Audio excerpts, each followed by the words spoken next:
All right, thank you, Jim.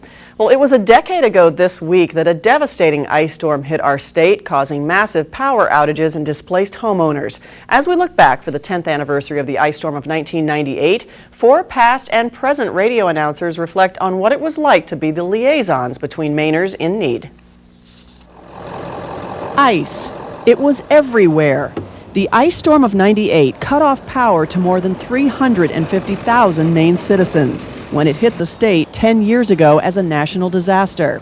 But as some folks held on to hope with just a candle for light, it was the radio that was a real beacon in the dark. People would say, you know, I've got such and such an amount of cordwood I can spare. If anyone needs some firewood, here's my phone number, and we would transfer that phone number over the air. Or I've got 2 generators, I don't need 2. Someone needs a generator for a couple weeks, here's my number, and we would put the number out in the air. It was a lot of, people reaching out. It was pretty cool. I can remember one woman called for wood, and there were about 30 offerings of wood. She said, please, we have all the wood we need now. But I mean, that's how quickly people responded when they heard about someone else's need. Former staff at local radio stations WVOM, the Voice of Maine, and WWBX, then Mix 97.1, broke format on Thursday, January 8, 1998, and became public service radio stations for more than a week, working around the clock connecting Mainers to Mainers. We stayed on the air all night. We had people, even in the wee hours of the morning, broadcasting information that was coming in, doing whatever they could. We thought we'd take a few phone calls to see how widespread it was, and that's when the phone started ringing.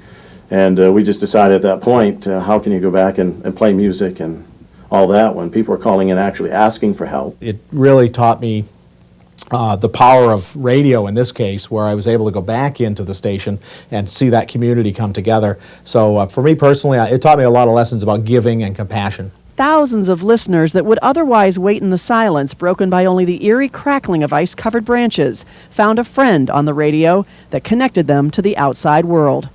I'll never forget it. And I can't imagine, short of something similar happening, anything equaling that in terms of working in radio. It was just, it was probably the main equivalent of a hurricane or a tornado that people in other parts of the country experience. I just still feel as if I was very honored to be there at that time. It was, as far as I'm concerned, and hopefully a once-in-a-lifetime event. I'm sure if it happened again, I would volunteer in the same way if they'd have me. But I really appreciate what people did back then, and I think no one in this area will ever forget it.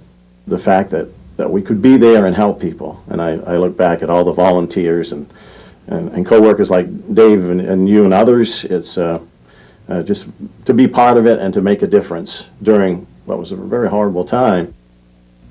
And you yourself know a lot about that. You were back on the radio doing some broadcasting during the ice storm. Yeah, I was working for Mix 97.1, and a lot of sleepless nights, but we could help people, and that was what it was about. I'm sure it was very rewarding. I would do it again. Great. Well, let's hope we don't need to, though. Yeah, really. All right.